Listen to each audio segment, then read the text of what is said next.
Bonjour à toutes et tous. Merci Jean-Paul, Christophe, Virginie pour cette invitation. Et je voulais dire que c'est très agréable en tant que spectatrice d'être dans un théâtre pour écouter du son. C'est un contexte que je trouve bien plus accueillant que les auditoriums d'académiques français et c'est très agréable. Merci de cette invitation qui tombe à point nommé puisque je viens de terminer Forward Backward, un projet d'audio guide tout à fait singulier composé avec le musicien expérimental américano-suisse-portoricain Éric Chenot, et c'est de cela dont il va être question avant de vous en proposer l'écoute. L'écoute comme délocalisée, ex situ en quelque sorte, d'une balade sonore composée pour le 30e anniversaire du Printemps de Septembre, un festival d'art contemporain et de spectacles vivants, intitulé cette année, comme Christophe l'a dit, Sur les cendres de l'Hacienda. Écouter Forward Backward ici reviendra à transporter quelque chose de Toulouse à Sierre, grâce à l'incroyable ubiquité du son, dont la volatilité a le pouvoir de provoquer ou de convoquer tant de transports en chaque auditrice, chaque auditeur. Cette lecture déroulera, à la manière d'une bobine, un certain nombre de questions que nous nous sommes posées, avec quelques ébauches de réponses parfois, pendant la création de Forward Backward entre juin et août 2021. D'abord au fil d'une déambulation dans la ville que l'on dit rose, ou rose, dans la canicule, puis sous une pluie torrentielle, à arpenter des lieux vides avant que les œuvres y soient installées. Puis dans l'entretemps d'une écriture partagée, à distance, celle d'un texte aphoristique pour ma part, et pour Éric, celle d'une musique qui a donné au texte un corps, un rythme, des ondulations.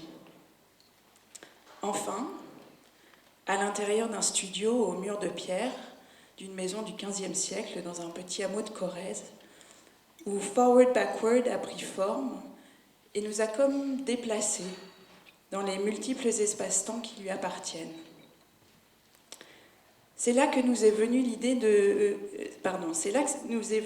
l'idée que cette composition pour guitare et voix devait fabriquer quelque chose de l'ordre d'un souvenir, celui d'une série d'expositions que nous n'avions pas encore vues.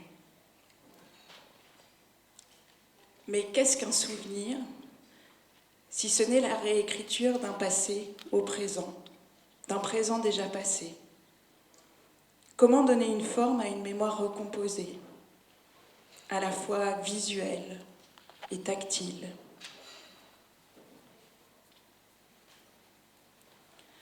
Forward, backward. Dans le titre même se trouve l'idée de débobiner, de rembobiner, d'un rembobinant débobiné, d'un présent actualisé par le rembobinage de son futur au passé, d'un futur qui puiserait dans le passé, lui donnerait naissance même. Ce titre vient d'ailleurs d'une phrase du magnifique Private Parts, ébauche d'opéra parlé dans lequel Robert Ashley raconte une histoire du point de vue d'un homme, puis du point de vue d'une femme, et nous emporte dans le rythme de sa parole, elle-même emportée par une musique qui donne la sensation d'en découler et procure au texte une intensité douce, l'impression qu'il pourrait ne jamais s'arrêter.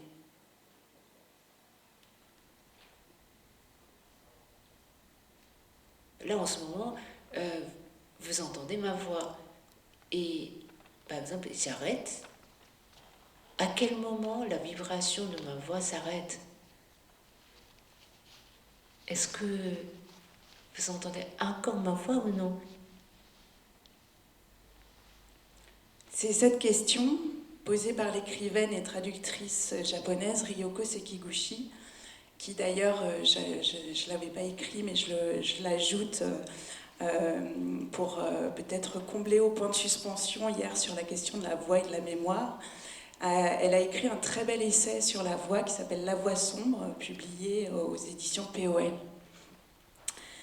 Donc, c'est cette question posée par l'écrivaine et traductrice Ryoko Sekiguchi lors d'un entretien que nous avons fait ensemble pour l'émission D'ici et là, autour de ma correspondance avec la poétesse et essayiste Kathleen Jamie, est disponible sur le site de France Culture, qui, dans le silence qui sépare deux phrases, donne la mesure de ce que le son peut produire.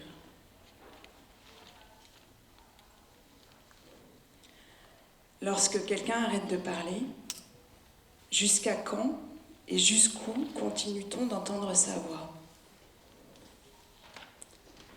Où se logent en nous les voix que nous n'entendons plus, celles que nous n'entendrons plus ? Où s'est logé ce que l'on a entendu sans le voir ? Dans quel recoin de l'espace qui nous entoure ? De quelle manière une voix laisse-t-elle une trace de ce qu'elle raconte ? Où, dans l'esprit de celle ou celui qui écoute, ira-t-elle déposer une idée, une image, une sensation, une remémoration, un oubli ? Que donne-t-elle à voir en entendant à entendre ?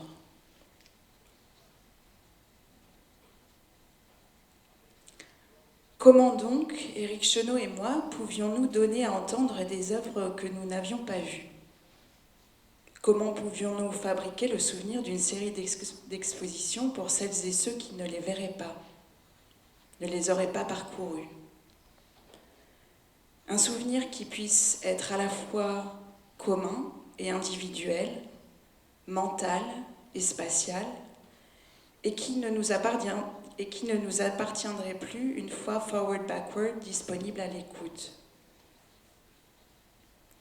Comment fabriquer une expérience qui passe essentiellement par l'ouïe, mais aussi par l'être au monde de celle ou celui qui écoute, et à l'instant même où cela se produit ? Un haïku fait-il apparaître ou disparaître ce qu'il décrit ? Comment fabriquer une expérience par la voix, lui donner corps, l'offrir en partage pour que ce qu'elle raconte puisse se reconfigurer à chaque nouvelle écoute ?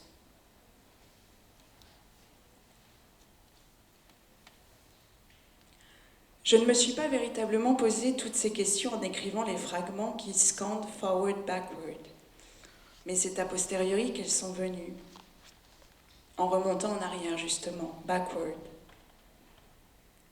J'ai donc écrit une succession de fragments que je n'envisageais pas forcément comme une suite à respecter, mais comme les maillons interchangeables d'une chaîne infinie, les photogrammes dépareillés d'une pellicule fantôme. Au fur et à mesure qu'ils s'écrivaient, je les envoyais à Éric, dont la main blessée, écrasée par une bûche, l'empêchait à ce moment-là de composer à la guitare. Il a donc d'abord pensé à un rythme calqué sur celui de sa propre marche et imaginé une musique comme en rêve, qui serait l'égale du texte et non une illustration, une ombre. À mon tour, j'ai intégré ce rythme pour donner le leur au fragment. Qu'a-t-il alors imaginé pour une voix qu'il avait très peu entendue puisque nous ne nous connaissions presque pas ? Pour un texte qui n'était pas terminé ?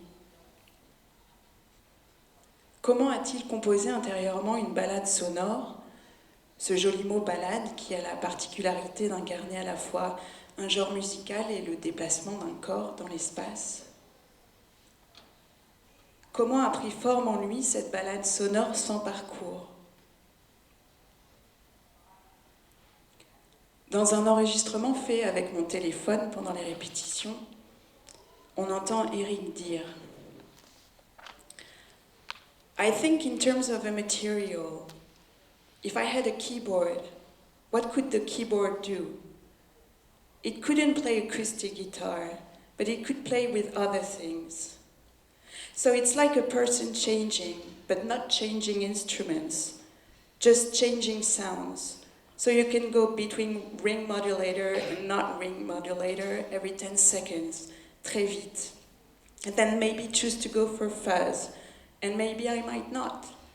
I might stick with those two and see what happens.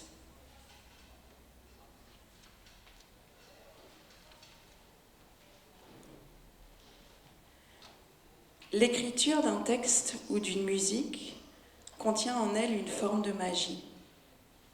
Quelque chose se forme, sorti d'on ne sait vraiment où en soi, fruit parfois d'une concentration intense ou à l'inverse, d'une immanence insoupçonnée. Quand on pense écrire quelque chose, c'est souvent tout autre chose qui s'écrit, qui vient à soi dans l'acte d'écrire et transforme l'idée même que l'on s'en faisait. Quelque chose sorti de soi qui s'affranchit par-delà et bien au-devant. Échapper pour exister ailleurs, autrement. Et si mon texte existait bel et bien sur la page au moment d'enregistrer, les improvisations d'Éric pendant sa lecture à voix haute l'ont entièrement reconfiguré.